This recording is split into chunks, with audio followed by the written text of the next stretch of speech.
Hindi na ini husto. May balaod na batok sa pagpang-abuso, bisan sa sulod sang balay. Balaod! Ako ang balaod diri!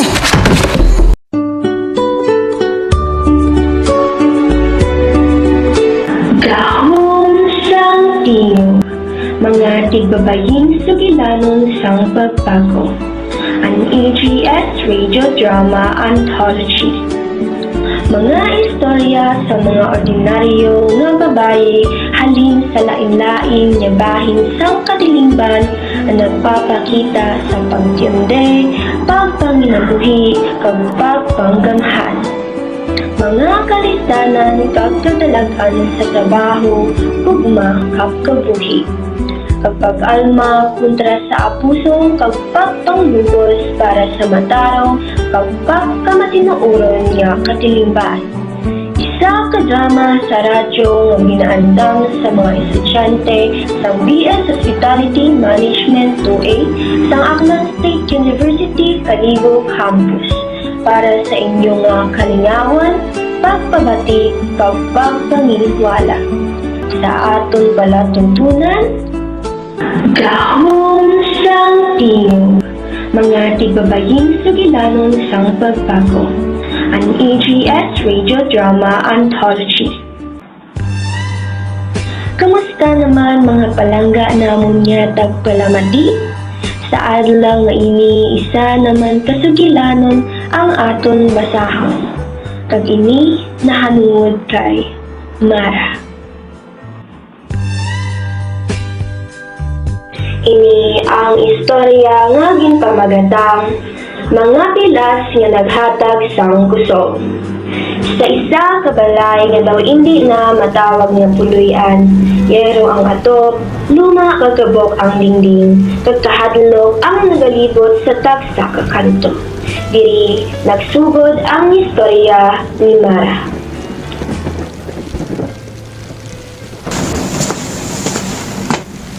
Makahuluya ka gid! Ginakadlawan ako sa mga tao. May asawa akong nga baldado. Wala ko ini ginusto. Halin sa natabo ang aksidente. Kung naguba ang akong tulugdan.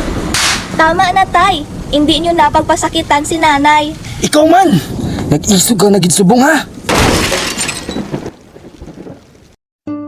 Sa bata pa nga edad ni Mara, nasaksihan niya ang nagabalik-balik na pagpang-abuso sa sulod mismo sang ila puluyan. Hindi lang ini makita sa iya mga mata, kundi nabatyagan niya sa kada adlaw nga kahadlok. Naaamuin niyang amon kabuhi, pero hindi ako dapat mahadlok. Hindi samtang ginapasakitan ka ginahara si nanay. Mara, bayain na lang. Magtago ka na lang. Hindi, gid! Ako ang magabaton sang kasakit kung kinahanglan. Basta ikaw, hindi na. Sa kada pagpanamastamas, sa kada singgit, hinahinay nga nahimo ang kusog ni Mara. Isa kaadlaw, kung pilang nadula ang amay ni Mara. Wala sing paalam, wala sing bilin. Daw pareho sang anino nga nagbilin sang pilas. Paano na kita, anak? Wala na kita sing makaon. Kaya ta ini, nay. Hindi kita mapatay sa gutom. Mangita ako ubra. Estudyante sa aga, manong balikya sa hapon, manong atipan sa gabi. Bakal na ka mo. Palihog, bisang piso lang. Dako na gid na nga bulig sa amon. May mga adlaw nga tubig lang ang sulod sang ila tiyan. May mga gabi nga luha ang ila panihapon. Anak, sa iluha gid ako. Nagpabugat lang ako sa imo. Hindi ka pabugat, nay. Ikaw ang rason nga nagapadayon ako kag nagapangabuhi. Nagbalik ako. Kagkaupod niya, 3 kamusmos nga mga bata. Akon sila nga mga bata sa iban. Di man sila mag-i-star. Sige po. Bisan na sakit, inbaton ni Mara ang sitwasyon. Hindi para sa iya amay, kundi para sa mga kabataan nga wala sing sala. Wala puno sa inyo nanay! Pabugat lang! Tama na! May mga bata diri! Pero nagbalik ang bangungot. Mas mabugat, mas makasakit sa buot kag palatsyagon. Hindi na lang ako para kay nanay, kundi para man sa ila. Kinahanglan ko magpabilin nga mabakod. Nay, gusto ko mag-eskwela sa kolehiyo. Paano, anak? Wala kita kwarta. Magatrabaho ako. Bisan ano nga obra, basta makatapos ako. Pero samtang nagapalapit ang iya handom, mas nagabugat man ang responsibilidad niya iya ginapasan. Isa kahapon, bangod sa imbitasyon sang ila kalapit balay, nakapadulong si Mara sa barangay hall. Isa kasimple nga tapok nga wala niya ginlauman nga magapabag-o sang iya pananaw. Mara, tali ka diri. May seminar diri para sa mga babae kagabataan. Libre lang. Ah, sige po. Maayong hapon sa tanan, pagkahisgutan natin subong ang Safe Spaces Act. Ini nga balaod nagahatag proteksyon batok sa pagpangharas kag abuso, pisikal, verbal kag bisan sa sulod sang puluyan. May ara gali kami nga kasumpong. Hindi gali kinahanglan nga maghipos kami permi. Hindi gali normal ang kahadlok. Kalit lang, daw nabatian ni Mara ang tingog sang iya iloy sa iya huna-huna. Pasag, di na lang. Hindi na. Hindi na pwede nga pasagdan lang. Sa simple nga bulwagan nito, may isa ka dalaga nga unang nga beses nakabatsyag nga may paglaom pa.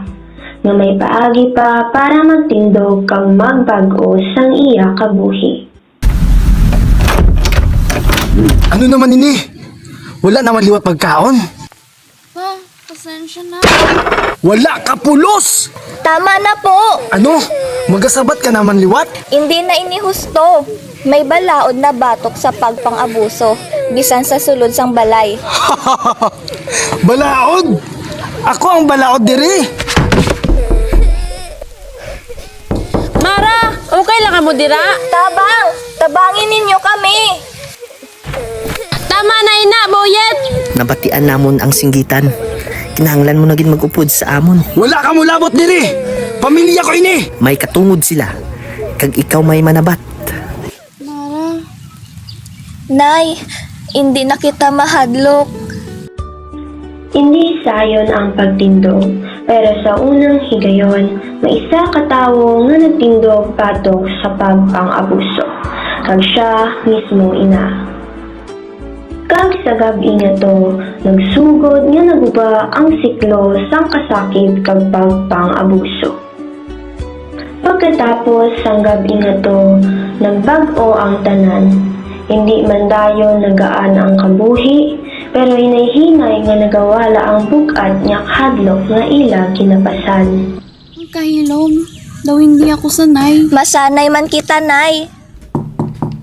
Mara, ari kami para kuhaon ng pila kagamit sang imo tatay. Hindi na siya makapuli sa subong. Amo na gid ini. Kinahanglan, Nay. Hindi ini katapusan sa mga bilas, kundi sugod sang pag-ayo. Nang, hindi na bala siya magbalik? Hindi na siya makapasakit diri.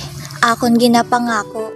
Sa unang higayon, ang ila puluyan hindi na bilang presuhan, kundi isa ka lugar nga luwas kag hilway.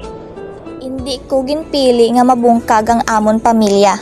Ginpili ko nga luwason kung ano pa ang nabilin. Nang, tudloy kami. Sige, amo ini ang pagbasa. Dito niya nahibaluan, may abilidad siya sa pagtudlo kapag atipan sang iban. Amo gali ini ang gusto ko. Mangin manunudlo.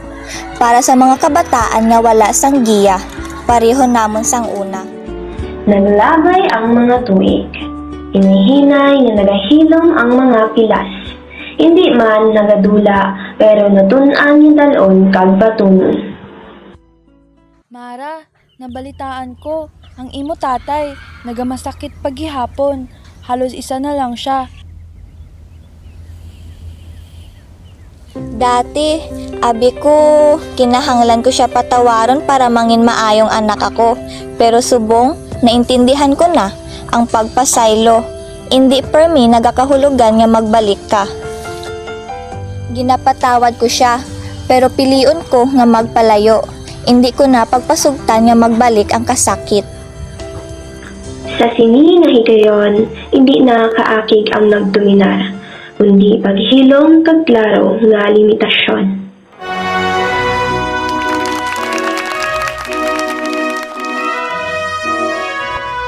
Sa tunga sang tanan, kahadlok, kagutom, kag mga pilas, nakatapos si Mara. Maayong aga! Hindi lang siya nakatapos, nangin manunudlo siya. Isa ka giya, isa ka palalipdan. Nang, Mamara, madamo gid ang ima natabangan. Amo man kita sang una. Ang akon sugod, puno sang kahadlok, pero ang akon katapusan, puno sang paglaom.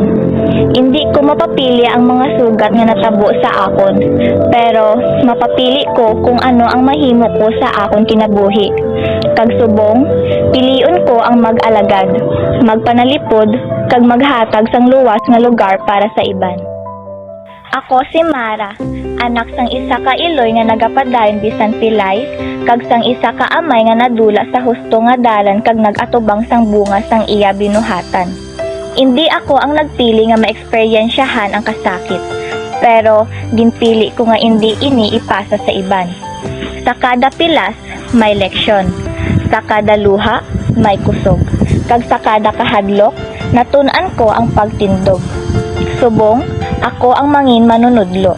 Hindi lang sang leksyon, kundi sang kusog. Para sa mga kabataan nga nagakahadlok pa, para sa mga wala sing tingog, ako ang ebidensya nga ang kasakit kag pilas, mahimo mangin kusog.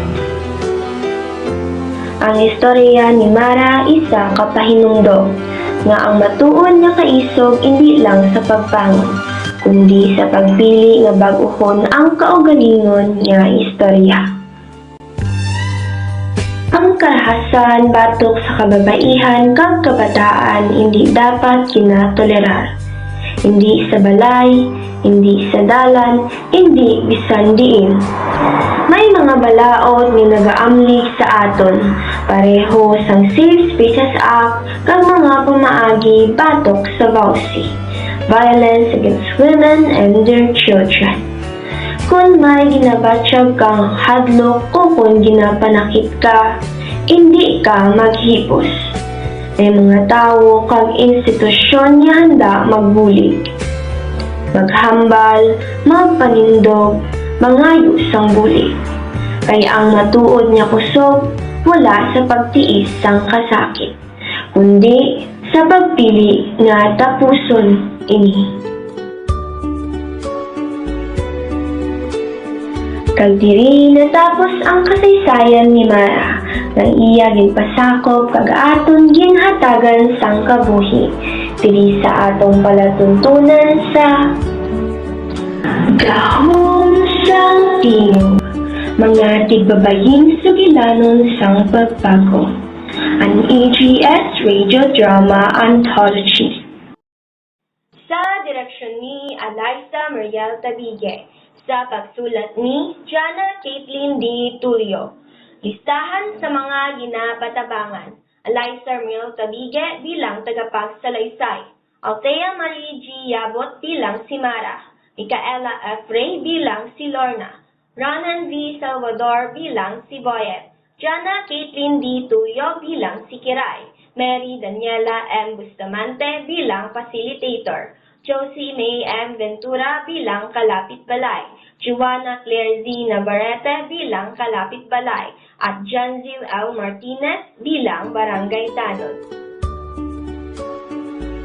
Isa ka drama sa radyo nga ginaandam sa mga estudyante sa BS Hospitality Management 2 sa Aklan State University, Kalibo Campus para sa kurso nga EGS, Gender and Society.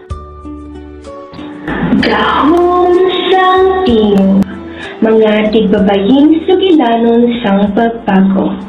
An AGS radio drama anthology.